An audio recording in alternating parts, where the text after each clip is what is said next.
Section 29 cancellation of registration. Now only these two topics are pending, section 29 cancellation and revocation of cancellation, that is 30. अब ये cancellation of registration क्या है, किसको बोलते हैं cancellation? तो cancellation का मीनिंग होता है कि जो आदमी रजिस्टर्ड है वो अब रजिस्टर्ड रहना नहीं चाहता है, means he want to suspend himself, and ये सस्पेंड केस है टेम्पररी नहीं परमानेंटली, उसको हम बोलते हैं कैंसिलेशन ऑफ रजिस्ट्रेशन। एंड उसके रिलेटेड सेक्शन 29 है जो आपको ये प्रोविजन समझा रहा है। अब क्वेश्चन ये है कि कोई कैंसिल क्यों करेगा रजिस्ट्रेशन को, तो मैं आपको बता रहा हूँ रजिस्ट्रेशन करने से कुछ फायदे हैं तो कुछ गैरफायदे भी है, कुछ बेनिफिट्स तो कुछ डिमेरिट्स भी। अब what are the benefits?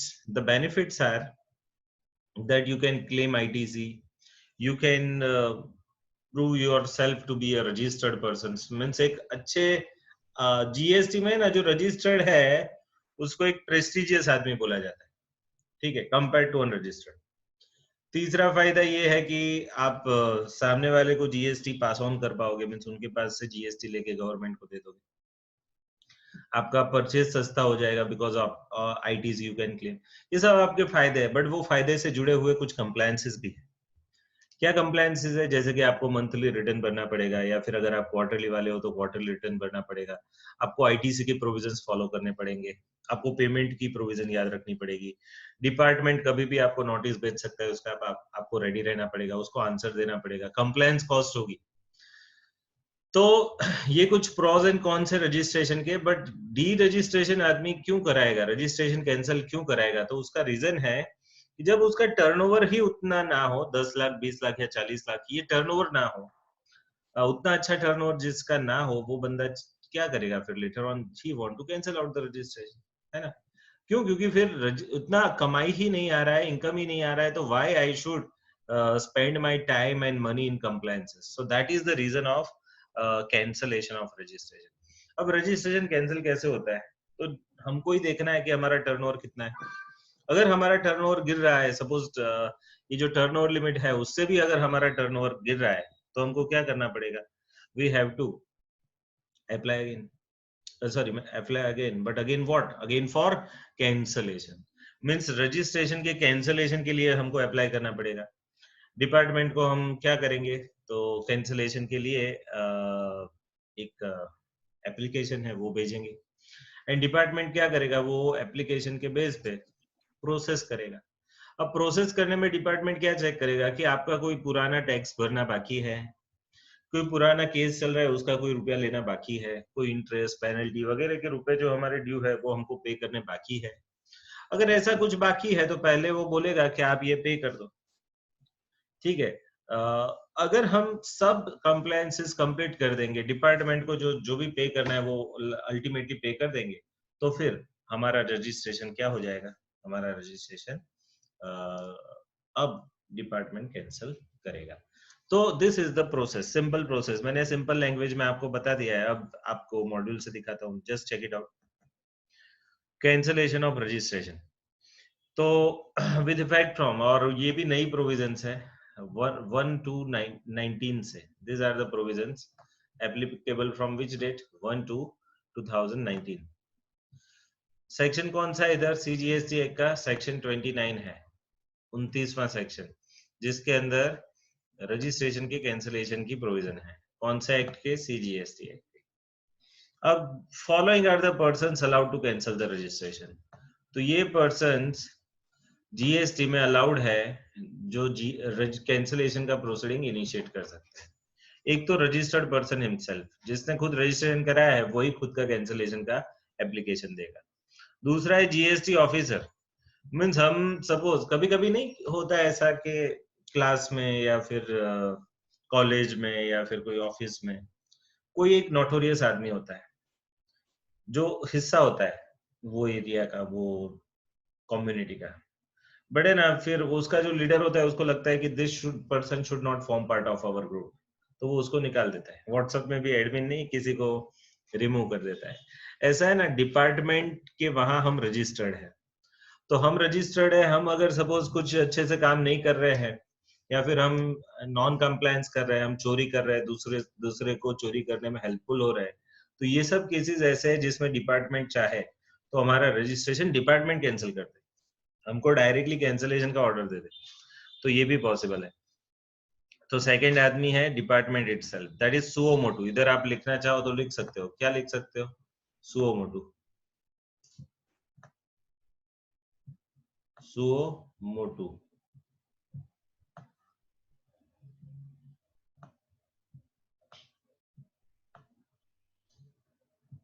Okay, फिर है the legal heir of the registered person.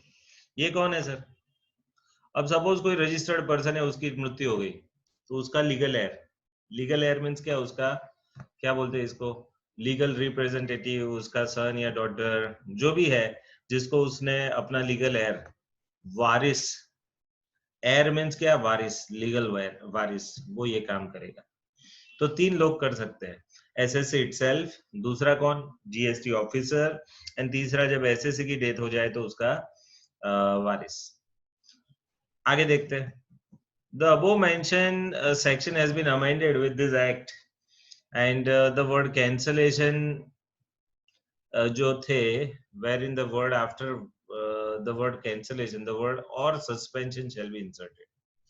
है ना? 2018 में word after the word cancellation means वहां जो कैंसलेशन शब्द लिखा था उसके पीछे ये सबसे सस्पेंशन शब्द नाम का इंसर्शन हुआ, मीन्स ये और सस्पेंशन शब्द डाल के ये प्रोविजन को अमेंड किया गया है। However, the purpose of to amend section 29 is to insert a provision for temporary suspension while cancellation of registration is under the process. अब ये क्या होता है सर? सपोज मैंने रजिस्ट्रेशन का कैंसलेशन का एप्लीकेशन दिया, बट डिपार्टमेंट वो एप्लीकेशन को देख रहा है और उसमें वो देख रहा है कि हमारा कुछ पुराना बाकी है कि नहीं, कोई केसेस पेंडिंग है कि नहीं। अब कोई केसेस ऐसा है जो अब सपोज 1 वीक में जजमेंट आने वाला है, बट 1 वीक का सपोज महीना हो गया, 2 महीना, 3 महीना हो गया, तो जब तक जजमेंट नहीं आएगा तब तक हमारा लायबिलिटी फिक्स नहीं होगा, लायबिलिटी फिक्स नहीं होगा तब तक वो हमारा कैंसलेशन नहीं करेगा, क्योंकि जब तक हम हमारा लायबिलिटी पे नहीं कर देते डिपार्टमेंट हमारा कैंसलेशन अलाउ नहीं करेगा। तो अब वो वाले केस में हमारा कैंसलेशन का प्रोसेस तो लंबा चलता जाएगा, 3 महीना, 4 महीना, 6 महीना, और कोर्ट के डिसीजन तो कभी कभी 10 महीने, 12 महीने, साल, 2 साल, 3 साल लगते हैं। तो तब तक क्या करने का? तब तक हम उनको बोलेंगे कि सर चलो हमने कैंसलेशन के लिए अप्लाई कर दिया है, it means we are closing our business, तो एक काम करो ना, कैंसिल कर दो, टेम्पररी कर दो, जब तक आपको वो फाइनल ऑर्डर नहीं आ जाता कोर्ट का, जब तक हमारी फाइनली टैक्स पे करने की जवाबदारी नहीं बन जाती, तब तक टेम्पररी तो बंद कर दो। एक बार टेम्पररी कैंसिल करोगे तो मैं रिटर्न भरने की जवाबदारी में से बाहर निकल जाऊंगा, आईटीसी लेने की जवाबदारी से बाहर निकल जाऊंगा, जीएसटी के कितने सारे कंप्लायंस मेरे बच जाएंगे। तो दैट इज वाई ये सस्पेंशन नाम का कंसेप्ट नया आया है 2018 में। तो देखो द पर्पस क्या है? Purpose is very important. कोई भी प्रोविजन बने तो उसका पर्पस बड़ा इंपॉर्टेंट होता है। पर्पस क्या था? Purpose to amend section 29। ये क्या था पर्पस? पर्पस था to insert a provision for temporary suspension of registration while cancellation of registration is under process। Cancellation का काम अभी डिपार्टमेंट ने कंप्लीट नहीं किया है, तो तब तक एक बार टेम्पररी उसको सस्पेंड कर दो, दैट इज द पर्पस। चलो आगे बढ़ते हैं। कैंसलेशन बाय, अब है ना वो 3 चीज हमने पढ़ी थी। पहला क्या पढ़ा था? Cancellation by registered person. दूसरा क्या पढ़ा था? Cancellation by officer. तीसरा क्या पढ़ा था? By legal heir. अब ये तीनों चीजों को हम वन बाय वन देखते हैं, तो चलो ये तीनों चीजों को one by one let us see. तो ये पहला पोर्शन है, cancellation by the registered taxpayer, means taxpayer खुद जाके कैंसलेशन के लिए अप्लाई कर रहा है। तो चलो अब ये प्रोविजन में क्या लिखा है? ओके, सेक्शन 29(1) बता रहा है, ये प्रोविजन क्या बता रहा है? Registered person under GST can himself or herself cancel their registration in any one of the following cases। अब है ना यहाँ ग्राउंड्स दिए हैं कि आपको खुद कैंसिल करना है, SSC wants to cancel himself, तो देयर आर ग्राउंड्स, है ना, फॉलोइंग केसेस। तो दीज आर द केसेस। पहला क्या है? बिजनेस इज डिसकंटिन्यू, धंधा बंद कर रहे हो भाई, तो उसकी वजह से आप रजिस्ट्रेशन कैंसिल कराना चाहते हो। फिर एक सब और सिंपल सा आसान सा बता देता हूँ, turnover is not more than 20 lakh, in some cases 10 lakh, है ना। And one more thing, business has been sold, business आपने क्या कर दिया है, किसी और को बेच दिया है या फिर ट्रांसफर कर दिया है किसी और को, ठीक है। And other party needs to get registered, तो अब वो नई पार्टी को रजिस्ट्रेशन कराना पड़ेगा। अब है ना, वो कौन, नई पार्टी रजिस्टर करेगी अपने आप को, हमारा रजिस्ट्रेशन वो बायर को नहीं यूज होगा। फिर there is a change in the constitution of a business, business का कॉन्स्टिट्यूशन चेंज हो गया। लाइक आप पार्टनरशिप फर्म थे, अब कन्वर्टेड इनटू प्राइवेट कंपनी। अब है ना, आपको मालूम है पार्टनरशिप फर्म का पान अलग होता है और कंपनी का पान अलग होता है। अगर आपकी फर्म कंपनी में कन्वर्ट हो जाती है तो आपको वो कंपनी का नया पान लेना पड़ेगा, नई कंपनी का, और उसके बेस पे रजिस्ट्रेशन कराना पड़ेगा। वो पार्टनरशिप फर्म का पान कंपनी को नहीं चलेगा। तो these are the following things which we have to consider, है ना। आगे देखते हैं। तो the following proviso has been inserted, अब है ना, इसका एक प्रोविजो है। प्रोविजो का मीनिंग आपको मालूम होता है, प्रोविजो का मीनिंग क्या होता है, एक्सेप्शन, अपवाद। अब प्रोविजो क्या है, तो proviso inserted with this GST amendment act, क्या प्रोविजो में लिखा गया है, that during the pendency of the proceeding, क्या during the pendency of the proceedings, ठीक है, relating to cancellation of registration filed by the registered person, registration may be suspended in such manner as may be prescribe. जो ऊपर notification आया था उसकी वजह से आपने अमेंडमेंट किया कि क्या, रजिस्ट्रेशन सस्पेंड हो जाएगा अगर आपका रजिस्ट्रेशन का कैंसिलेशन का प्रोसेस चालू है, और मीनवाइल सपोज टाइम लग रहा है, तो आप है ना टेम्पररी उनसे ऑर्डर ले सकते हो कि भाई हमको कैंसिल करके दे दो, ठीक है। तो हम डिपार्टमेंट के पास जाएंगे और उनको बोलेंगे कि भाई ये कैंसिलेशन का प्रोसेस तो चलता रहेगा ना, तो तब तक एक बार टेम्पररी सस्पेंशन तो दे दो, तो जिससे हमको वो रिटर्न भरने की जवाबदारी, वो सब छोटी मोटी जवाबदारी में से we are going to be isolated from to ourself. चलो आगे देखो।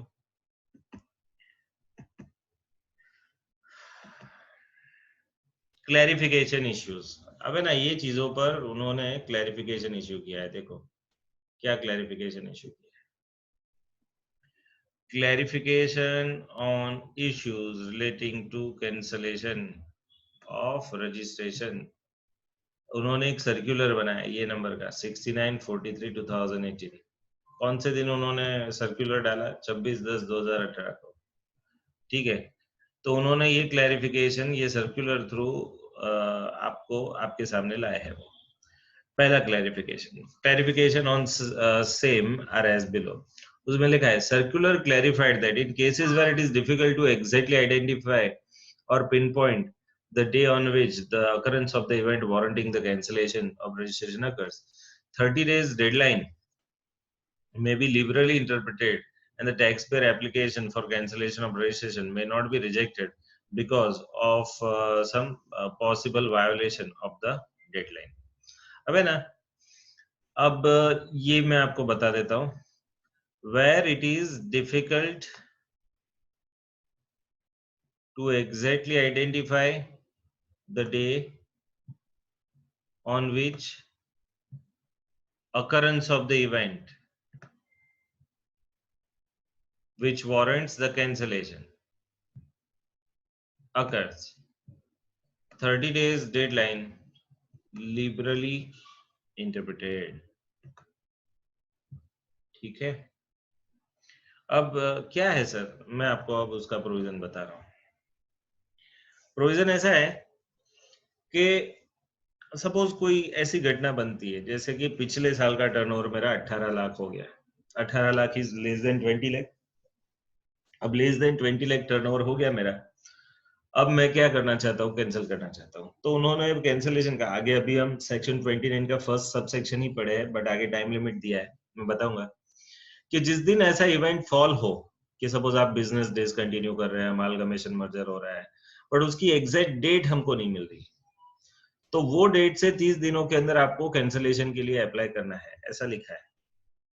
बट वो एग्जैक्ट डेट ना मिले तो फिर ये प्रोविजन को आप है ना लिबरली इंटरप्रेट करें, स्ट्रिक्टली इंटरप्रेट ना करें, क्योंकि स्ट्रिक्टली इंटरप्रेट करोगे तो कोई डेट पकड़ के बैठ जाओगे, उसके 30 दिनों के अंदर नहीं किया तो पेनल्टी वगैरह आप लगाओगे, तो ऐसा ना करें, लिबरली करे।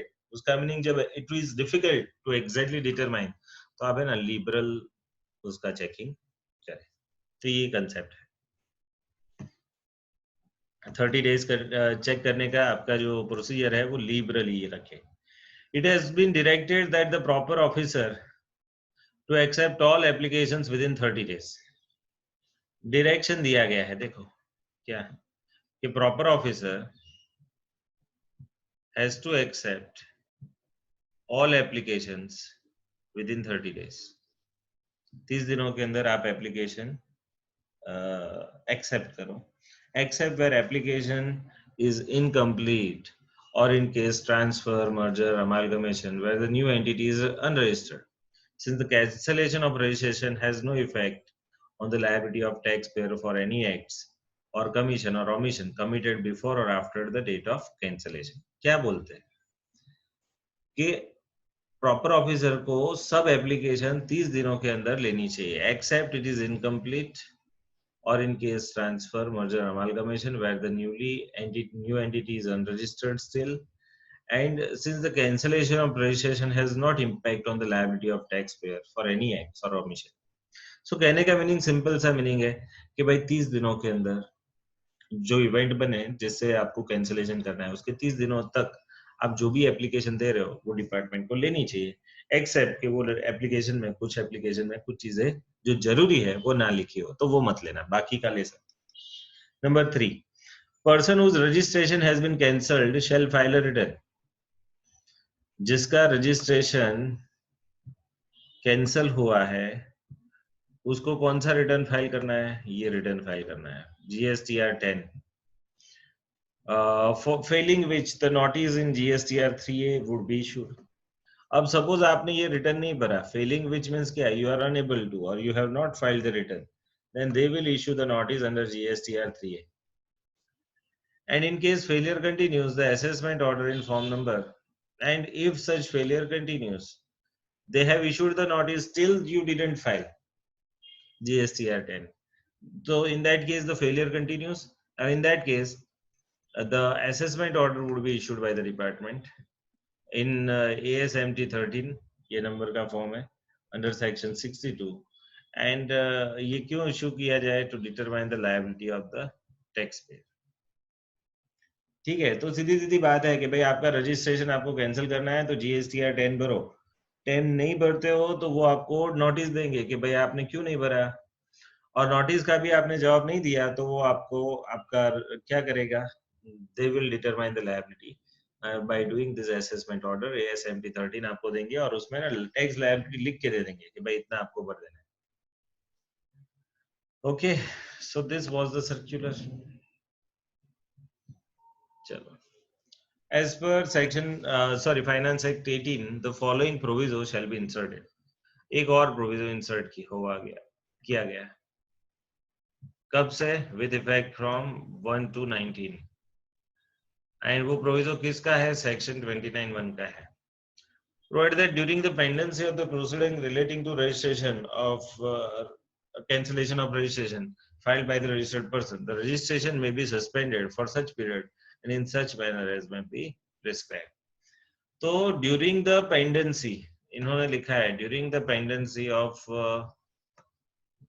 proceeding relating to what? Cancellation of registration.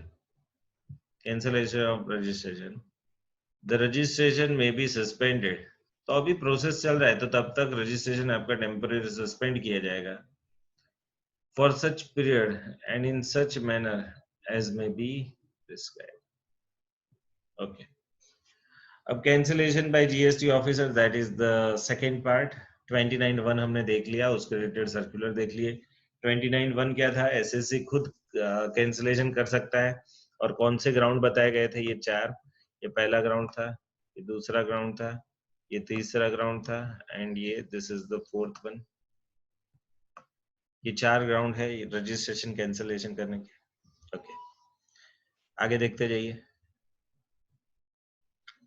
29(2) cancellation bye GST officer. अबे ना, ये मैंने बताया कि ये जीएसटी ऑफिसर हमारा रजिस्ट्रेशन क्यों कैंसिल करेगा सर? रजिस्ट्रेशन कैंसिल करेगा तो उनको टैक्स नहीं मिलेगा, टैक्स कम मिलेगा, तो डिपार्टमेंट क्यों भाई ऐसा करेगा? डिपार्टमेंट हमारा रजिस्ट्रेशन कैंसिल क्यों करेगा? तो उनको कुछ ग्राउंड्स मिलेंगे कि भाई इसको रजिस्ट्रेशन कंटिन्यू रखा ना, बड़ी बड़ी चोरी करेगा, बड़े बड़े क्राइम्स में वो इनिशिएट करेगा, भाग लेगा, तो वो वाले केस में डिपार्टमेंट हमारा रजिस्ट्रेशन क्या कराना चाहता है? कैंसलेशन। तो वहां वो खुद कर सकते हैं, हमको पूछे बिना। Even we want apply, then also they will cancel. तो देखो, that is section number 29(2). Just check it out. GST registration of a person or a business can be cancelled by any person, sorry, by a proper officer. Cancellation by a proper GST officer in one of the following cases. अब वो cases कौन कौन से? तो पहला तो आपने violated any GST provisions, registered person ने जीएसटी प्रोविजंस को वायोलेट किया, that is the first reason. फिर आप कॉम्पोजिशन वालों ने, कॉम्पोजिशन रजिस्टर्ड पर्सन ने not filed the tax returns, कितने? फॉर 3 consecutive quarters, मीन्स 9 महीने का रिटर्न भरना बाकी है। 3 quarters मीन्स 9 month, ठीक है। Further, normal registered person who has not filed the return consequently for 6 months। अबे ना जरा देखो, जो कैजुअल, सॉरी, ये जो कॉम्पोजिशन वाला है ना, उनको 3 क्वार्टर तक, मीन सपोज कोई कॉम्पोजिशन डीलर है, उसने 3 क्वार्टर तक क्या किया? तो 3 क्वार्टर तक सपोज उसने अपना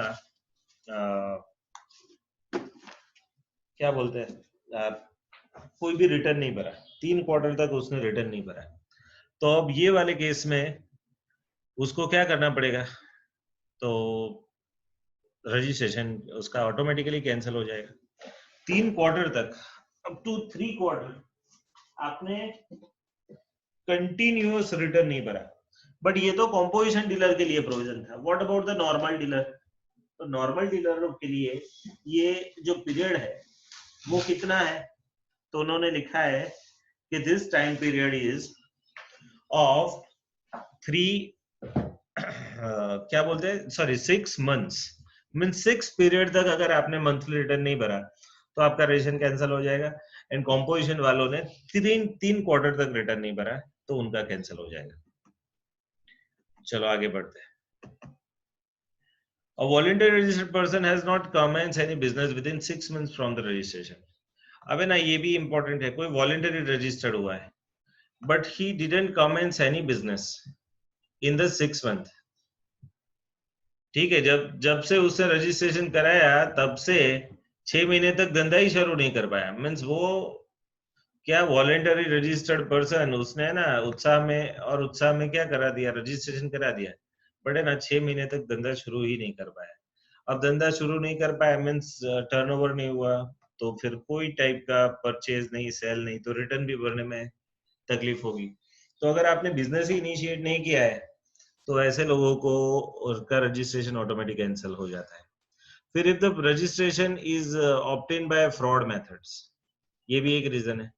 if registration obtain by the fraud methods means आपके जो भी डॉक्यूमेंट वगैरह है वो गलत दिखाए हैं, जो भी प्रूफ्स आपको चाहिए जिसके बेस पे आपको रजिस्ट्रेशन मिलेगा वो गलत दिखाए हैं, तो it is based on fraud methods, then the proper officer has a right to cancel the registration. तो ये सभी केसेस में यहाँ से ना एक्चुअली अलग पैराग्राफ चालू होता है। मैं चलो उसको अलग करता हूँ।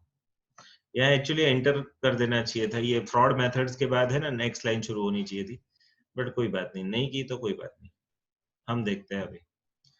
In all this 5 dots means ये पहला डॉट हुआ, ये दूसरा हुआ, या तीसरा हुआ, या चौथा हुआ, या पांचवा हुआ, ये 5 में से कुछ भी बना तो क्या हो जाएगा? ये 5 में से अगर कुछ भी बन रहा है तो क्या हो जाएगा? तो proper officer has the right to cancel the registration with retrospective effect. Retrospective means backdated effects. Okay. तो proper officer has a right to cancel the registration. ये 5 केसेस में, कौन से केसेस में? ये 1, ये 2, ये 3, ये 4 एंड ये 5। ये 5 केसेस में आपको क्या करना चाहिए? आपका रजिस्ट्रेशन डिपार्टमेंट कैंसिल कर सकता है। ठीक है, ओके, चलो आगे बढ़ते हैं। प्रोवाइडेड, अब इसका प्रोविजो। अब है ना, जब भी आप प्रॉपर ऑफिसर ये कैंसलेशन करना चाहता है तो he can not cancel without giving a person an opportunity of being heard. Means जिसका रजिस्ट्रेशन कैंसिल करने वो जा रहा है उसको उनका व्यू पूछना पड़ेगा, भाई हम आपका रजिस्ट्रेशन कैंसिल करते हैं, वो do you want to say something on this? सामने वाला उसका विरोध करेगा, जो भी है। तो जब तक ये आप सामने वाले को अपॉर्चुनिटी ऑफ बीइंग हर्ड नहीं देते, you can not cancel the registration, है ना। डिपार्टमेंट भी खुद भी आपका रजिस्ट्रेशन कैंसिल नहीं कर सकता जब तक वो आपको अपॉर्चुनिटी ऑफ बीइंग हर्ड ना दे दे। The following proviso under section 22(1) of the CGST Act has been inserted. क्या लिखा है? Provided further that during the pendency of the proceeding relating to cancellation of registration, the proper officer may suspend the registration for such period and during such manner as may be prescribed. तो ये suspension का ही point आगे लिखा था section 22 में, registration के दौरान। फिर है note the above paragraph inserted with effect from CGST Amendment Act. क्या आया? तो provided that, क्या आया नया नया पैराग्राफ? तो provided that where the person invited,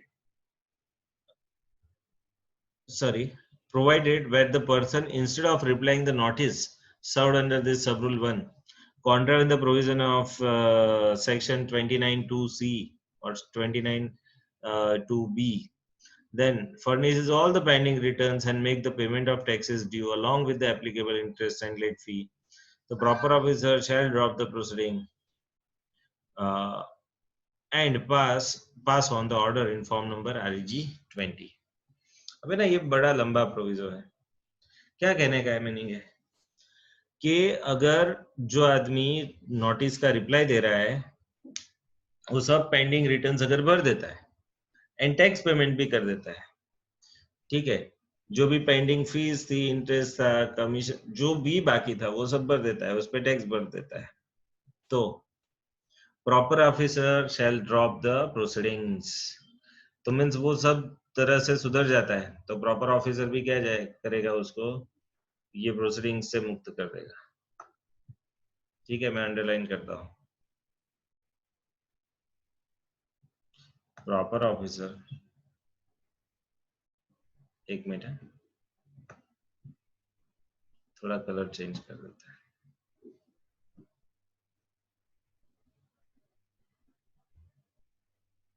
क्या लिखा है? Proper officer shall drop the proceedings and pass an order। Form number क्या है ऑर्डर का? GST REG 20। ओके, तो दैट वाज 29(2). अब 29(3), 29(4), 29(5) तीन छोटे छोटे प्रोविजन है, उतने बड़े नहीं है। 29(3) क्या बता रहा है? By cancellation of registration under this section shall not affect the liability of a person to pay tax, dues and other dues। अब है ना, ये cancellation of registration not affect the old liabilities pending, not affect the liability of the person to pay tax and other dues under this act or to discharge any obligation under this act or the rules made thereunder for any period prior to the date of commencement, whether or not such tax or other dues determined before or after the date of cancellation, liability to pay tax and other dues। Means ये तो मैंने आपको clearly बताया। क्या बताया? Cancellation of registration जो है section 29(3) है ना, वो बता रहा है कि उससे है ना आपकी कोई लायबिलिटी अफेक्ट नहीं होती टैक्स ड्यूज पे करने की। अब है ना, उसका उदाहरण दे रहा हूं, आप समझिए। सपोज मैं एक्स लिमिटेड हूं, मैंने खुद अप्लाई किया कैंसलेशन का, दैट इज वन थिंग, या फिर डिपार्टमेंट ने मेरा कैंसिल कर दिया registration, that is the second thing. तो 29(1), 29(2), तो मैं एक्स लिमिटेड हूं, मैं रजिस्टर्ड हूं 29(1) या 29(2) के तहत, मैं रजिस्ट्रेशन कैंसिल हो रहा है। तो 29(3) ऐसा बोल रहा है कि रजिस्ट्रेशन भले कैंसिल हो रहा है, बट उसका मीनिंग ये नहीं है कि पुराना अगर आपका कोई टैक्स ड्यूज पे करना बाकी है तो आपको नहीं करना है। यू हैव टू पे, आपको जो भी पुराना बाकी है वो पे करना ही पड़ेगा। तो आपकी यू हैव टू पे, जस्ट चेक इट आउट। अब इसको मैं कहा ये शेयर में दिखाता हूँ, देखो 29(3) फिर से देखो, cancellation of registration shall not affect the liability to pay tax. आपका जो भी टैक्स या ड्यूज बाकी है, अबे ना मैं सपोज ऐसा बोलूं, मेरा एक्स लिमिटेड है, मैंने रजिस्ट्रेशन के लिए अप्लाई कर दिया है, आई डोंट हैव टू पे द टैक्स, तो ये नहीं चलेगा। रजिस्ट्रेशन का कैंसिलेशन वैसे टैक्स भरे बिना होगा भी नहीं, बट टेम्पररी आपका सस्पेंड भी होता है, तो भी पूरा टैक्स जब तक आपका बाकी है गिनना, तब तक आपका कैंसिलेशन नहीं होगा। एक बार गिनने का काम खत्म हो गया तो जब तक आप पे नहीं कर दोगे तब तक रजिस्ट्रेशन कैंसिल नहीं होगा। अब क्या है 29(4)? 29(4) क्या बता रहा है? नोटी अमेरिका, भाई जात जात के लोग आ रहे हैं। देखो, CGST act, cancellation of registration under the state goods and service tax act और the union territory goods and service tax act as the case may be shall be deemed to be a cancellation of registration. अब ये मस्त है, cancellation under state GST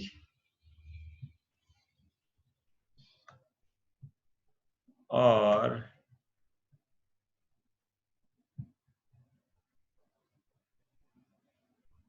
हाँ, और union territory UTGST act है ना, UTGST act as the case में भी shall be deemed to be cancellation under this act। क्या है सर, क्या ये प्रोविजन, क्या ये क्या कहते हैं? बड़ा इजी कहते हैं, मैं बता देता हूँ।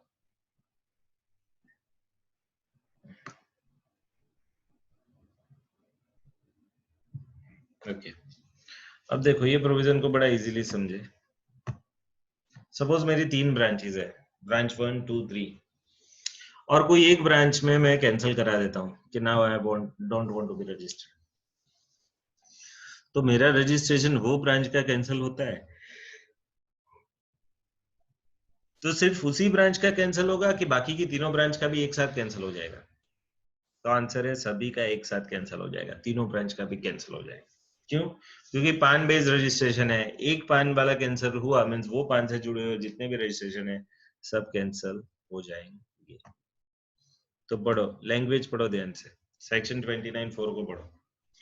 Cancellation of registration under the state GST act और यूनियन टेरिटरी एक्ट मींस आपका SGST में कैंसिल हुआ या UTGST में कैंसिल हुआ, कहीं भी कैंसिल हुआ, आपको ये कैंसिलेशन का फॉल मींस प्रोविजन फॉलो करना है 29(4), ठीक है।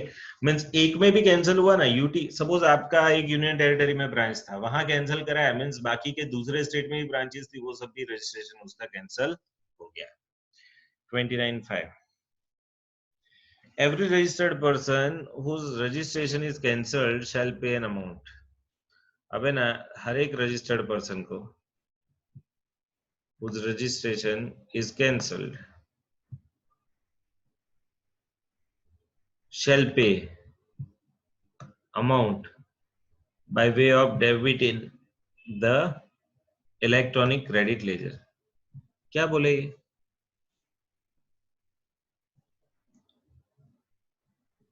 क्या हुआ भाई?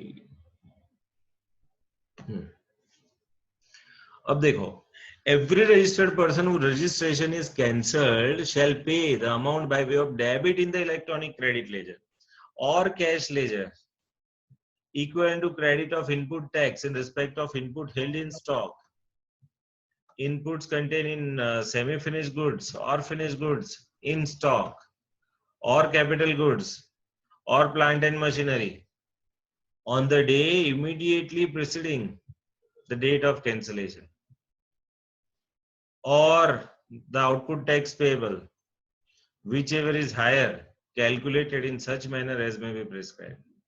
अब है ना ये 29(5) जो है वो पूरा मैं बताऊं आपको, पूरा आईटीसी से जुड़ा हुआ है, इनपुट टैक्स क्रेडिट नाम के कंसेप्ट से जुड़ा हुआ है। अब आप जरा समझिए ये क्या बोल रहा है, what they want to tell. Mean suppose मेरे को अब रजिस्ट्रेशन कैंसिल करा देना है, मैं एक्स लिमिटेड हूं, मेरे को रजिस्ट्रेशन कैंसिल करा देना है। अब क्वेश्चन ये है कि मेरे पास कुछ इनपुट टैक्स क्रेडिट पड़ी हुई है, कुछ रुपए मेरे कैश लेजर में पड़े हुए हैं, electronic cash ledger.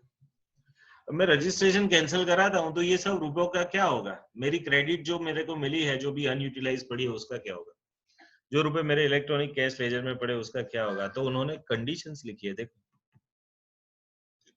every registered person whose registration is cancelled shall pay is very important। मैं यहाँ है ना थोड़ा एक मिनट, मैं एक अलग कलर की पेन से ये टिक कर देता हूँ।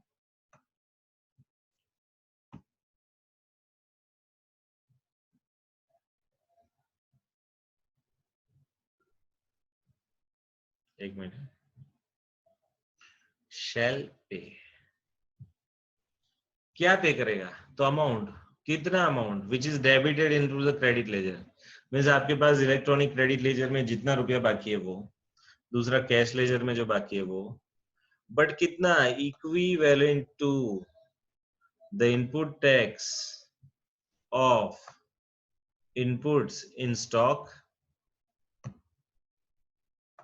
फिर इन सेमी फिनिश और finish goods form, or as a capital goods or plant and machinery, or any of the day immediately preceding the date of such cancellation and the output tax payable।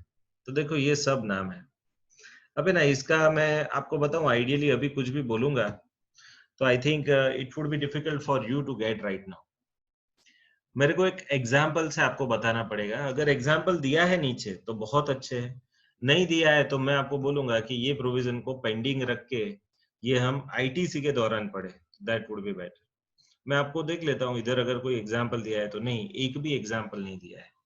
तो right now pending रखे इसको, ITC effect को मैं pending कर देता हूँ, है ना। 29(5) को आईटीसी इफेक्ट को मैं पेंडिंग मानता हूँ। रीजन क्या, अभी हमको आईटीसी नाम का चैप्टर, इनपुट टैक्स क्रेडिट नाम का चैप्टर पढ़ना बाकी है, और जब वो पढ़ लेंगे ना तब ये प्रोविजन आपको एग्जैक्टली समझ में आ जाएगी। तो आप है ना अभी पेंडिंग लिख दो, पेंडिंग, और यहाँ आईटीसी जब आएगा तब हम लेंगे। तो pending till ITC is discussed. Input tax credit नाम का चैप्टर जब तक डिस्कस नहीं होता ये हम नहीं पढ़ेंगे। चलो, provided that case of a capital goods or plant and machinery, the taxable person shall pay an amount equal to the input tax। अब है ना यहाँ ऊपर अगर ध्यान से देखो तो स्टॉक की और उसकी बात थी, यहाँ क्या है, in case of capital goods और plant and machinery, means other than normal goods, जो ट्रेडिंग के लिए गुड्स लाते हैं या रॉ मटेरियल है उसकी बात नहीं है, यहाँ कैपिटल गुड्स की बात है या प्लांट एंड मशीनरी की बात है। तो यहाँ क्या करना है, तो taxable person shall pay amount equal to the ITC taken on said capital goods और plant and machinery reduced by such percentage points as may be prescribe, ठीक है, और the tax on transaction value under section 15 whichever is higher। अब यहाँ भी आप same pending लिख दो। ये चीज आईटीसी पढ़े बिना आपको समझ में नहीं आएगी कि कितने परसेंटेज पर क्वार्टर डाउन करने हैं, है ना। राइट नाउ ये समझ लो ना, ये अभी कोर्स में नहीं है। 29(5) is right now is not your cup of T, ऐसा मान लो। क्यों, क्योंकि पूरा आईटीसी का रिलेटेड पॉइंट है। जब तक आईटीसी का बैकग्राउंड नहीं मालूम पड़ेगा ना, ये खबर ही नहीं, आपको समझ में नहीं पड़ेगा, समझ में नहीं आएगा। तो देखो last section I'm going towards the legal heir of the registered person। the legal heir of the registered person can request the cancellation। ये तीसरा मोड है ना। आपको मैंने 3 मोड सिखाए कि कैंसिलेशन कैसे हो सकता है। चलो आपको मैं बताऊं, जो जीएसटी का रजिस्टर्ड पर्सन है वो अपना रजिस्ट्रेशन कैंसिल कैसे करा सकता है? नंबर 1 वो खुद करा सकता है। खुद कराने के 4 ग्राउंड्स हैं, वो देखे हमने। फिर दूसरा गवर्नमेंट डिपार्टमेंट खुद कर सकता है, वो कब, तो उसके भी कुछ ग्राउंड्स है, वो देखे। एंड तीसरा वाला ये कि जो रजिस्टर्ड बंदा है वो मर गया तो उसका लड़का, उसका लीगल हेयर उसको अब कैंसिल कराएगा। तो देखो, the legal heir of the registered person, so the legal heir means legal waris of registered person can request cancellation, है ना, वो कैंसिलेशन करा सकता है थ्रू एन एप्लीकेशन। अब उसके लिए भी आपको एक एप्लीकेशन देनी पड़ेगी, ठीक है, in case of A death. Sir वो एप्लीकेशन का नंबर क्या होगा? है ना, नंबरों में मत जाओ, उलझ जाओगे। आरईजी का 1 से शुरू करके 30 तक होता है, आपको मालूम? आरईजी 01, आरईजी 02, आरईजी 03 ऐसा प्रोसीजर है ना, देखे तो आरईजी 30 तक जाता है। तो ये सब अभी कहाँ आपको ये लेवल पे, इंटर लेवल पे, इवन फाइनल लेवल पे नंबरिंग नहीं है, प्रैक्टिस में ही ये काम का है नंबरिंग, है ना, तो उसको छोड़ दो अभी। आगे बढ़ते हैं। Procedure for cancellation of registration. अब है ना, ये प्रोसीजर आपको दे दिया है, जरा शॉर्टली समझ लीजिए। सबसे पहले आप एप्लीकेशन दोगे, एप्लीकेशन फॉर कैंसिलेशन। तो एप्लीकेशन आप दोगे, कौन से फॉर्म में होगी? आरईजी 16 के फॉर्म में, ठीक है। Voluntary registered can only be cancelled after 1 year. अब है ना, ये एक प्रोविजन है कि जिसने वॉलंटरी रजिस्ट्रेशन कराया ना, वो कैंसिल कब कर सकता है? Can only be cancelled after 1 year from और more from the date of registration. जिसने वॉलंटरी रजिस्ट्रेशन आज कराया और वो सोच रहा है कि कल कैंसिल करा दूं, तो चलेगा? नहीं। आज कराया तो अभी 1 साल तक मैं कैंसिल नहीं करा सकता, तब तक सब कंप्लायंस फॉलो करने पड़ेंगे। चलो आगे देखते हैं। तो सबसे पहले कैंसिलेशन कराना है, आरईजी 16 दे दो। हम डिपार्टमेंट को आरईजी 16 देंगे। डिपार्टमेंट क्या करेगा? They can send the show cause notice या फिर cancellation notice to a registered person. तो वो है ना, हमको या तो शो कॉज नोटिस भेजेंगे कि वाई हम आपका कैंसिल ना करें, या फिर वो डायरेक्टली कैंसिलेशन का नोटिस भेज देंगे। जो भी भेजेंगे आरईजी 17 में उसका जवाब लिखा होगा, ठीक है। RAG 17 would be the answer to this. फिर the concerned person must reply back in this form within 7 days of the notice explaining why his or her registration should not be cancelled. अगर proper officer को ऐसा लगा कि भाई इसका registration cancel नहीं करना है, तो वो रिप्लाई देगा कितने में? विदिन 7 डेज, ठीक है, ऑफ द नोटिस।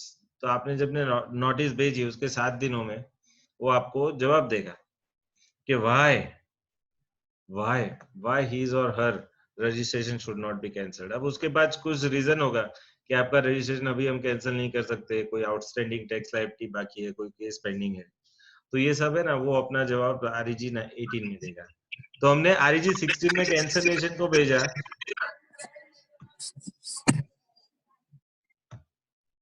क्या हुआ भाई?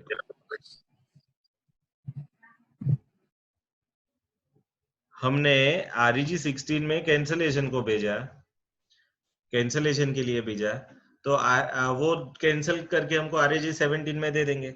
बट सपोज नहीं किया तो वो आरईजी 18 में, आरईजी 18 मींस रजिस्ट्रेशन 18 नंबर का फॉर्म है, उसमें हम वो लोग 7 डेज में देंगे आंसर कि व्हाई दे डोंट वांट और why they can not cancel. अब इसका हमको जवाब देना पड़ेगा। This form would be used by the proper officer to issue the formal order। अब ये है ना कंप्यूटर जनरेटेड फॉर्म है, जीएसटी का ये जो क्या बोलते हैं सिस्टम है, वो जवाब देता है। अब ये जवाब आया 18 नंबर के फॉर्म से, तो उसके बेस पे अब प्रॉपर ऑफिसर क्या करेगा? एक ऑर्डर तैयार करेगा, फॉर्मल ऑर्डर। तो the form will be used by the proper officer to issue the formal order for cancellation of registration. The order is to be sent within, order कितने दिनों में देना पड़ेगा? is to be sent within 30 days from the application date or from the date of response in REG 18 form. If the proper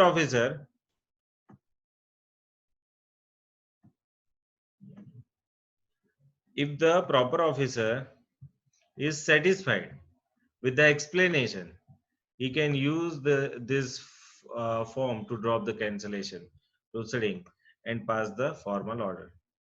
अगर वो proper officer उसके ये क्या बोलते हैं इसको आंसर से वो खुश हुआ तो फिर वो ऑर्डर पास कर देगा कि yes now your registration is cancel. तो ये सब प्रोसीडिंग पार्ट है, ये सब आप याद रखोगे नहीं रखोगे ठीक है, काम का नहीं है उतना। ठीक है, ये जहां ये नंबरिंग आते हैं ना REG 22, देखो यहाँ भी है 21 है 22 है 23 है, ये सब आप क्या याद रखोगे क्या, है ना। आगे 1 से 1 टू 14 कहाँ गए, 1 टू 15 कहाँ गए, तो ये सब चीजें आपको बहुत याद रखने की जरूरत नहीं है, टेंशन मत करो उसका। तो चलो सम अप हो गया हमारा, सेक्शन 29 खत्म हुआ। सेक्शन 29 में हमने क्या देखा कि आदमी खुद रजिस्ट्रेशन कर सकता है कैंसल, दूसरा डिपार्टमेंट कर सकता है, तीसरा आदमी मर जाए तो उसका लीगल एयर करवा सकता है। ठीक है, अगर वो चाहे तो ये रजिस्ट्रेशन कैंसिल करने का जो नोटिस है उसको वो टेम्पररी कैंसिल कर देंगे, सस्पेंड कर देंगे, सस्पेंशन ऑफ कैंसिलेशन मींस वो दे देंगे। टेम्पररी एक ऑर्डर दे देंगे कि जब तक फाइनल ऑर्डर नहीं आ जाता भाई उसका रजिस्ट्रेशन सस्पेंडेड। तो ये प्रोसीजर पॉसिबल है, और उसके लिए कौन से फॉर्म भरने हैं वो सब अभी हमने देखे। तो दिस आर द थिंग्स। अब हम तो पहला ग्राउंड था कि हम खुद कब, तो 4 सिचुएशन में हम खुद कैंसिल करा सकते हैं, जैसे कि बिजनेस बंद हो जाए या फिर टर्नओवर कम हो जाए, ऐसे 3-4 ग्राउंड है। फिर दूसरा है डिपार्टमेंट खुद, डिपार्टमेंट खुद कब कर सकते हैं, तो उसके भी कुछ ग्राउंड है, जैसे कि हम रजिस्ट्रेशन के हम लॉ के कंप्लायंस को फॉलो नहीं करते, हमने रिटर्न पर कंटिन्यूअसली 6 महीने से नहीं भरे, मंथली वाले, क्वार्टरली वाले 3 महीने से नहीं भरे, 3 क्वार्टर से नहीं भरे, तो ऐसे कुछ रीजंस है जहां डिपार्टमेंट कैंसिल करता है। तीसरा क्या, कोई जो मर गया तो उसका लीगल रिप्रेजेंटेटिव या उसका लीगल एयर वो भी कैंसिलेशन के लिए अप्लाई कर सकता है। ये सब हमने पढ़ा 29(1), 2 एंड 3 में। एंड 29(4) एंड 5 के अंदर कुछ ITC रिलेटेड प्रोविजंस थी जो मैंने आपको नहीं पढ़ाई, मैंने बोला कि अभी उसको रहने दो। ये रहा 29(5), 29(5) ITC रिलेटेड था तो पेंडिंग रखा। ठीक है, एंड 29(4) में भी ऐसा बताया गया कि अगर आप सपोज कोई एक जगह आपका रजिस्ट्रेशन कैंसिल हो जाता है तो सभी जगह आपका रजिस्ट्रेशन कैंसिल हो जाता है, मींस आपका रजिस्ट्रेशन SGST एक्ट में कैंसिल हुआ तो ऑटोमेटिकली UTGST एक्ट में, CGST एक्ट में सभी जगह कैंसिल हो जाएगा। ओके, अब हम लास्ट सेक्शन में आते हैं और वो लास्ट सेक्शन का नाम है सेक्शन नंबर 30, और ये है रिवोकेशन ऑफ कैंसिलेशन। अब आइडियली है ना, ये टॉपिक ये आधा पेज है और दूसरा आधा, मीन्स हार्डली एक पेज भी नहीं है और बहुत ज्यादा तो प्रोसीजर लिखा है, तो शॉर्टली समझ ले तो हमारा काम खत्म हो जाएगा, है ना। देख ले सब लोग, सच में तो इतना ही पढ़ना है, ये जो है ना इतना ही पढ़ना है, नीचे जो प्रोसीजर है वो तो उतना काम का नहीं है। तो चलो सब लोग मेरे साथ देखते जाओ। एक मिनट। ओके, अब है रिवोकेशन ऑफ कैंसलेशन। ये क्या होता है सर, और इसकी जरूरत क्या होती है। सपोज हमने कैंसलेशन के लिए अप्लाई कर दिया, रजिस्ट्रेशन कैंसलेशन के लिए अप्लाई कर दिया, अब इसको हम रिवोकेट कर सकते हैं, वापस खींच सकते हैं। Revocation of cancellation can be, revoke करना मीन्स क्या, वापस खींच लेना। अब कैंसलेशन के लिए हमने अप्लाई किया और ये कैंसलेशन की एप्लीकेशन को रिवोकेट मीन्स वापस खींच सकते हैं, पॉसिबल है। यस, देखो उसका एक सेक्शन बना के दिया है, section 30। As per section 30 sub section 1, 3 sub section है 30 के अंदर। अगर आप ध्यान से देखोगे तो 30 के अंदर 3 है। पहला कौन है, 30 सेक्शन 30 सब सेक्शन 1, फिर सेक्शन 30 सब सेक्शन 2, फिर सेक्शन 30 सब सेक्शन 3। क्या है, subject to such condition as में भी प्रिस्क्राइब, मींस पहले तो कंडीशंस फुलफिल होनी चाहिए तभी ये सेक्शन 30 आएगा। Subject to conditions, any registered person whose registration is cancelled by the proper officer, means एक बार आपका रजिस्ट्रेशन कैंसल्ड हो चुका है बाय द प्रॉपर ऑफिसर और हिज ओन मेंशन, मींस उसने खुद अप्लाई कर दिया है और वो उन्होंने एक्सेप्ट कर लिया है, तो अब वो अप्लाई कर सकता है, मैं apply to such proper officer, जिस प्रॉपर ऑफिसर ने उसका रजिस्ट्रेशन कैंसिल किया है उसको वो अप्लाई कर सकते हैं। क्या अप्लाई कर सकते हैं कि भाई आपने जो हमको ऑर्डर दिया ना कैंसिलेशन का वो वापस खींच लो। Revoke the cancellation of registration means मेरा रजिस्ट्रेशन आपने कैंसिल करने का जो ऑर्डर दिया है ना वो ऑर्डर आप वापस खींच लो। और ये कब कर सकते हैं? तो within 30 days from the date of service of cancellation of order. Means जरा समझो, ये प्रोसेस को समझो कि सपोज मेरे को कैंसिल कराना था, खुद मैंने अप्लाई किया, कैंसिल हो गया। दूसरा डिपार्टमेंट ने कैंसिल कर दिया। अब तीसरा तो छोड़ दो, लीगल एक्ट संभाला है उसको छोड़ दो, बट पहले और दूसरे केस को समझो। पहले में मैंने खुद कैंसिलेशन का अप्लाई किया, उन्होंने एक्सेप्ट कर लिया। दूसरे में उन्होंने सामने से कैंसिलेशन का ऑर्डर दिया, मेरे को अपॉर्चुनिटी ऑफ बीइंग हर्ड दी, मैंने जवाब दिए और फिर भी वो नहीं माने और कैंसिल कर दिया। ये दोनों केस में मेरे को एक ऑर्डर मिलेगा जिसको कैंसिलेशन ऑर्डर बोलते हैं। जिस दिन वो कैंसिलेशन ऑर्डर मिलता है उसके 30 दिन में हमारे पास ये सेक्शन 30 का एक प्रोसेस बाकी है। सेक्शन 30 क्या बता रहा है? सेक्शन 30 बता रहा है कि आप है ना वही डिपार्टमेंटल ऑफिसर को जिसने आपका रजिस्ट्रेशन कैंसिल किया है उसको आप है ना एक एप्लीकेशन भेजो कि भाई रिवोकेट द कैंसिलेशन, मींस आपका कैंसिलेशन का ऑर्डर आप वापस खींच लीजिए, मींस हमको कंटिन्यू रखिए जीएसटी में, हमको कैंसिल मत कीजिए। ओके तो ये आपको सेक्शन 30 सब सेक्शन 1 में बताया कि आप 30 डेज के अंदर ये आप एक नोटिस भेज दो। सेक्शन 30 सब सेक्शन 2 क्या बता रहा है कि द प्रॉपर ऑफिसर में in such manner and within such period as may be prescribed by order either revoke the cancellation, हमारा cancellation revoke कर देगा मींस वापस खींच लेगा, या फिर reject the application, हमारी एप्लीकेशन को क्या करेगा? वो रिजेक्ट करेगा। ओके आगे, अब इसका एक प्रोविजो है, proviso means exception, that application for revocation of cancellation of registration shall not be rejected unless the applicant has been given an opportunity of being heard. The application for revocation of cancellation not be rejected unless applicant has been given an opportunity of being heard. किसी ने apply किया है तो उसकी application को हम सामने वाले को सुनने का मौका दिए बिना कैंसिल नहीं कर सकते। सेक्शन 30 सबसेक्शन 3 क्या बता रहा है कि revocation of cancellation of registration under the state goods and service tax or union goods and service tax shall be deemed to be revocation under this act। Means क्या है? revocation of cancellation under SGST Act या फिर UTGST Act, UTGST Act shall be deemed to be, अब उसमें से कोई भी एक जगह आपका कैंसिल हो गया है, shall be deemed to be a revocation of cancellation।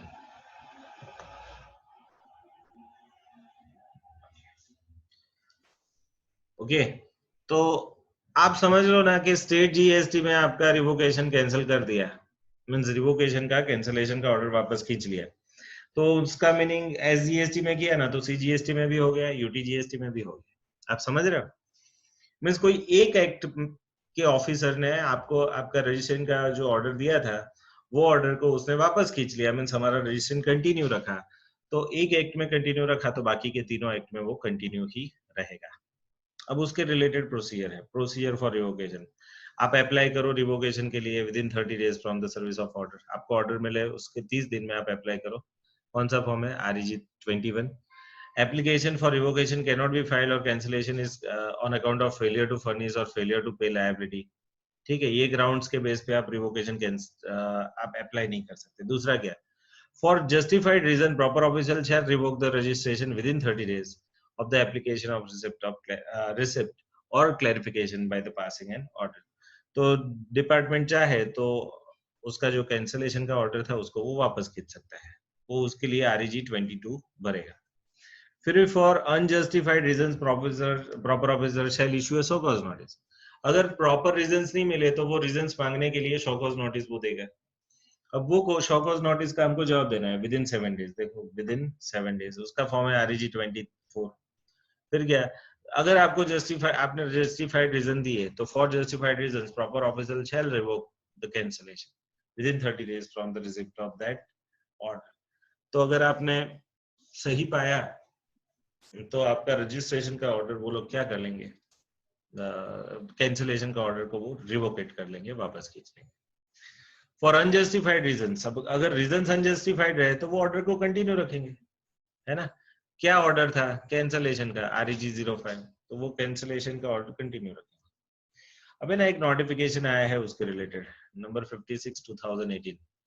क्या कहता है, 6 to exempt a person making interstate taxable supply of handicraft goods from requirement of obtaining the registration।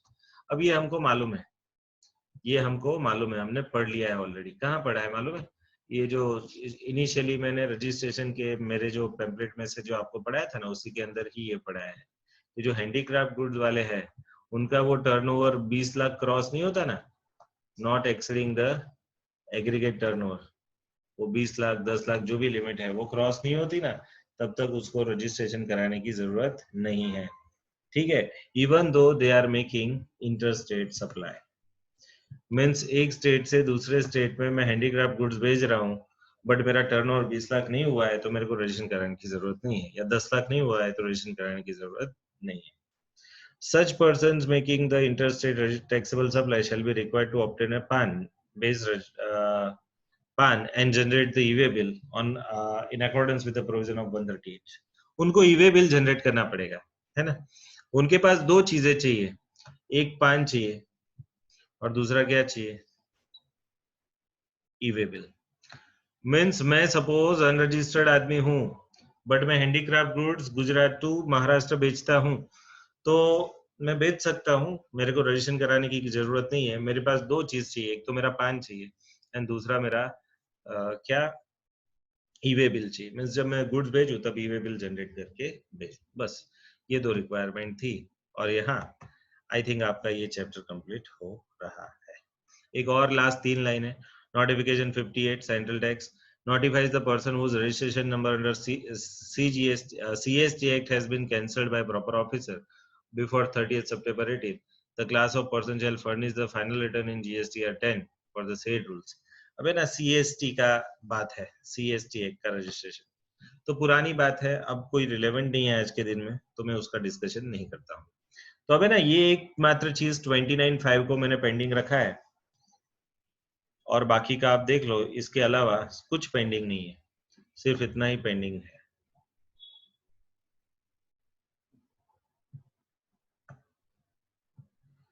ठीक है, 29(5) और उसका प्रोविजो ये पेंडिंग है। ये एक चीज है जो लेटर ऑन हम खत्म कर लेंगे। तो अब है ना, जरा ध्यान से देखो हमारा कितना हो गया है ना। अगर आप देखोगे तो मैं आपको पेज नंबर दिखा रहा हूं। पहला हो गया चैप्टर, दूसरा हो गया हमारा, उसमें ये एग्जाम्पशन पेंडिंग है, फिर तीसरे में प्लेस ऑफ सप्लाई पेंडिंग है, फिर ये आईटीसी पेंडिंग है, फिर ये रजिस्ट्रेशन पेंडिंग था ना, वो अब निकल चुका है, अब ये खत्म हो चुका है, रजिस्ट्रेशन पेंडिंग का काम अब खत्म हो चुका है।